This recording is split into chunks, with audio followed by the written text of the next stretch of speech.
One of my deep dive on the Sound of Freedom movie, the culty connections, and why I think it's important to raise awareness about some of the issues with the movie, even though it is highlighting something as important as human trafficking.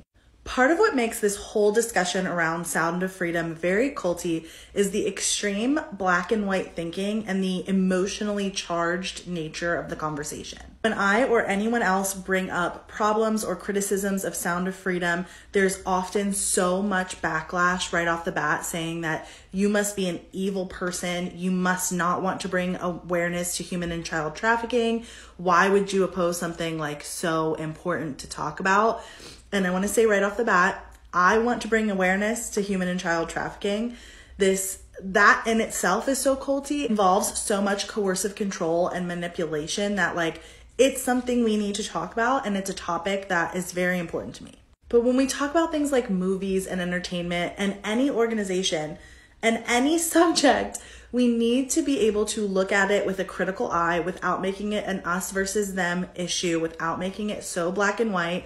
Two things can be true at once. It can, be raising awareness about a very real and a very important topic, and it can have some issues that goes along with that. It doesn't have to be one or the other. Information is never a bad thing. Hearing multiple sides of something is never a bad thing. So I'm going to start this series by talking about some of the more obvious issues with the movie, and then I'm going to get more into the abstract things that have less proof, things that are more just culty connections, because this movie has connections to actual cults that are doing a lot of actual child trafficking. So I'm going to save that for later on in the series, and we are starting with some of the major, obvious, and upfront issues with Sound of Freedom itself. The Sound of Freedom claims to be a true story about a man named Tim Ballard and one of his charity organization, Operation Underground Railroad's missions to save a child from child and human trafficking. Even in the beginning of the movie, it claims that we need to raise awareness because it is a very common thing for children to be snatched off the streets and sold overseas into different trades. In reality, the movie is very loosely based on a true story. It actually takes two different operations that Tim Ballard did with Operation Underground Railroad, mixes them together, and adds things that did not occur in either one of them to make this kind of sensationalized, fictionalized, kind of sort of based on a true story movie.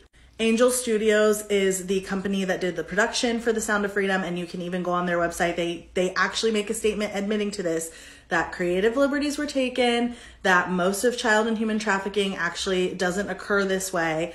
But what I find interesting is that Operation Underground Railroad and Tim Ballard, none of their operations even go this way. They had to mold two together, change a bunch of things, and to make it sound like what it was in the movie. So they didn't even have a real life example of what they claim child and human trafficking is.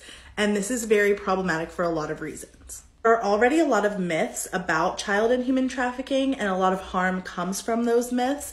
So I'm going to dive into the myths that this movie perpetuates in part 2 and share some statistics with you from the Polaris Project, which operates the National Human Trafficking Hotline.